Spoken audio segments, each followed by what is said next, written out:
Welcome you all in this new video. First, you watch this video.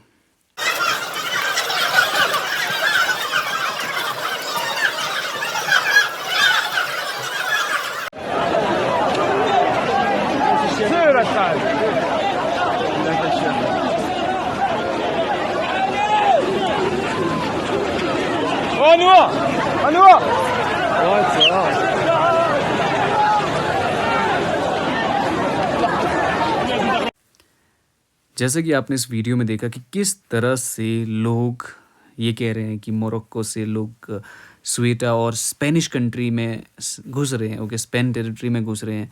And as per the recent reports around 60,000 people have entered the Spanish territory, okay, Spanish territory. And इसका मतलब ये नहीं है कि जो mainland Spain है वहाँ पर ये 60,000 लोग के आसपास घुसे हैं, ओके। अब आइए इसको मैप से समझते हैं। ये देखिए, Ceuta and Melilla, these are the two oversea territories of Spain, okay, which is located in the northern African region, okay. You can say these territories are neighbour of Spain, you can say, okay. अगर आपसे कोई पूछता है कि is there any territory or is there any European country which have bordered with Morocco, okay, so this is Spain have Ceuta and Melilla. अब ये जो migration crisis की बात हो रही है ये यहाँ पर है स्वेटा में, ओके, यहाँ से लोग, ये मोरक्को है, ओके, सो ये आप यहाँ देख सकते हैं, ये मोरक्को है और ये वो टेरिटरी है, ओके, जहाँ पर माइग्रेशन ये लोग घुसे हुए हैं, ठीक है। आप कह सकते हैं मास इलीगल माइग्रेशन है जो एकदम मास इन्वेजन जैसा लग रहा है, ठीक है। अब Ceuta and Melilla, these are the territories of Spain. अब इससे होगा क्या, मान लीजिए 60,000 लोग स्वेटा में घुसते हैं, it means that they are not entering the Ceuta, they are entering the Spain because this is the Spanish territory, okay. And it is said that जो मेजर माइग्रेशन होती है नॉर्दर्न अफ्रीका से यूरोप की तरफ, वो पहले इनकी overseas territory में घुसते हैं, through the overseas territories they enter in the Europe, okay. So अब क्या होता है, अब देखिए 60,000 लोग यहाँ पर घुसते हैं। अब एक स्पेनिश टेरिटरी में वो घुस चुके हैं, इसके बाद they can go anywhere in the European Union or in the Schengen area, you know this, okay. So that's why this crisis is bigger than, because it is not just about the migration in Spain, because क्या होता है in Schengen area, आप जानते होंगे इसके अंदर जितनी countries हैं, ठीक है, आप देख सकते हो जहाँ पर ये वॉयलेट कलर टाइप का कलर है, इन शेंजन एरिया का मतलब होता है कि without any, okay, restriction you can visit all these territories, okay. So अब आप मान लीजिए स्पेन की एक टेरिटरी में अराउंड 60,000 लोग फ्रॉम मोरक्को, ओके, वो इन्वेज नो इलीगल माइग्रेशन के थ्रू घुसते हैं। And now when they enter the Spanish territory they have the chance to spread throughout the Europe, okay. And ये तो एक सिंपल सा फिनोमिना है कि किस तरह से ये यहाँ से स्वेटा और Melilla, these two are the overseas territories of Spain, okay, किस तरह से ये माइग्रेशन हो रहा है। अगर हम इसकी बात समझें कि why Spain has retained this territory in African region, okay, so the answer for this is very simple, because of colonialism. अगर हम बात करें कि जो हमारा पोर्चुगल है और स्पेन है, these were one entity at the point of Portuguese, okay. आप जानते हैं कि पोर्चुगीज़ इंडिया में 1498 में आए, and at that time they were also trying to colonize other parts of the world, okay. And later in 1668 under the Treaty of Lisbon, these territories of northern Africa were transferred to Spain, and because these territories are close to its mainland, okay, Spanish mainland, so they retained these territory till date, okay.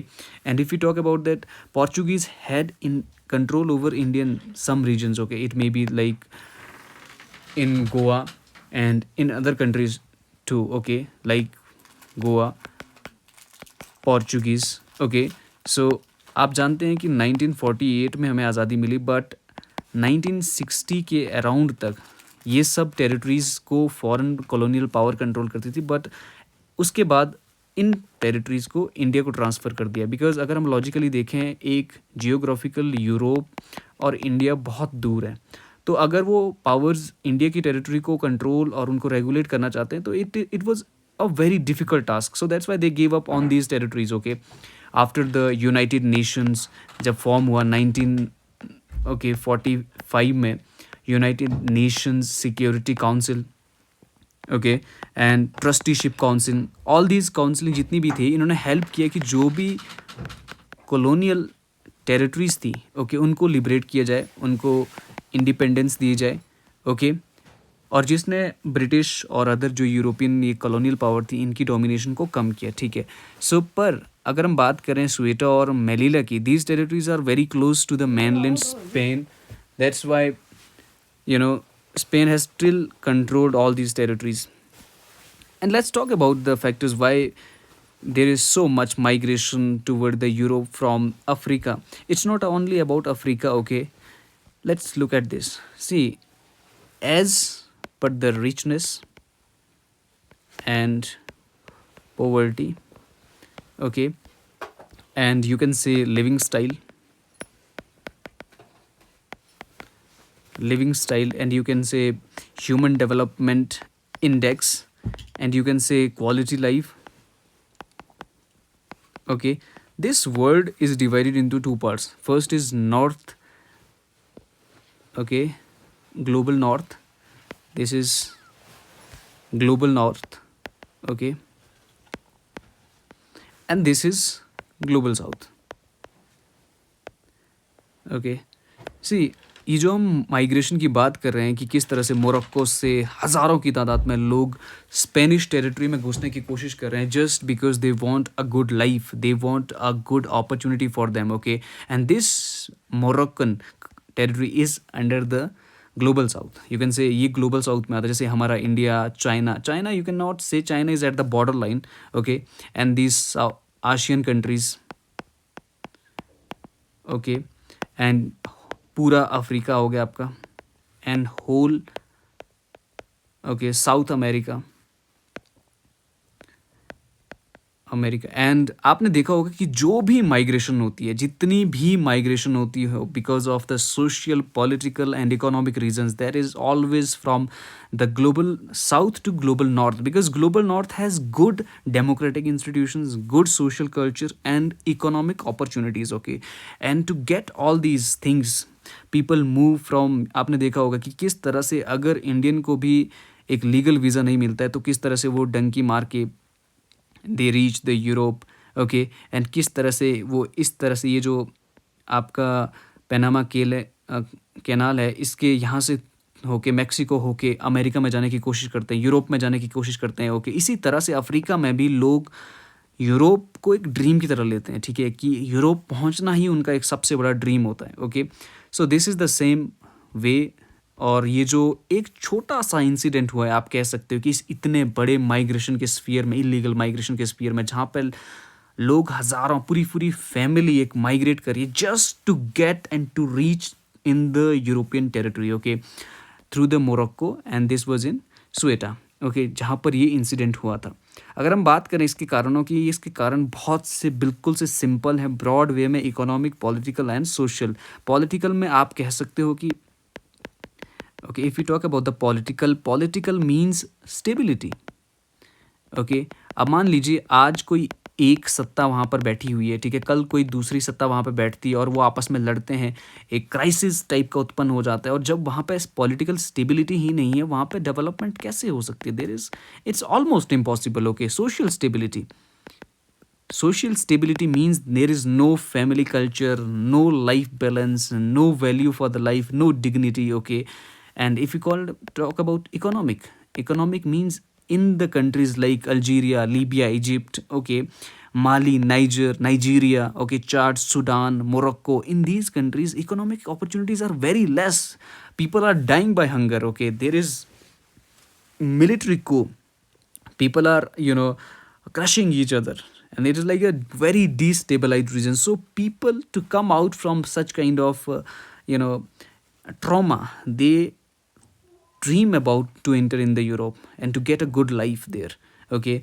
So you can see that how the people migrate, like from Egypt people migrate toward the Greece, and from Libya they migrate toward the Italy, Tunisia, okay, from Tunisia to Italy, Algeria to Italy, okay, Algeria to Spain, Morocco to Spain, okay, ये continuously chain चली रहती है, Okay, and the reasons are very simple, okay, which I mentioned you earlier.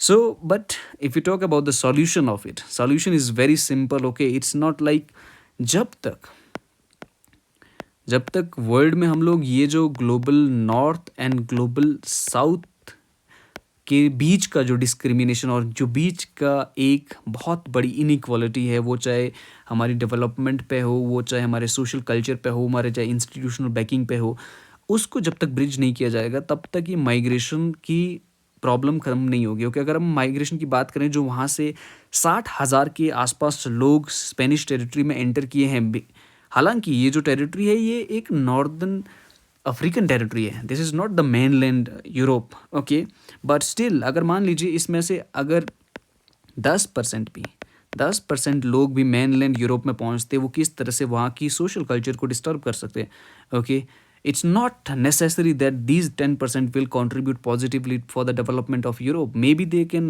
increase the criminalization, they can do something else.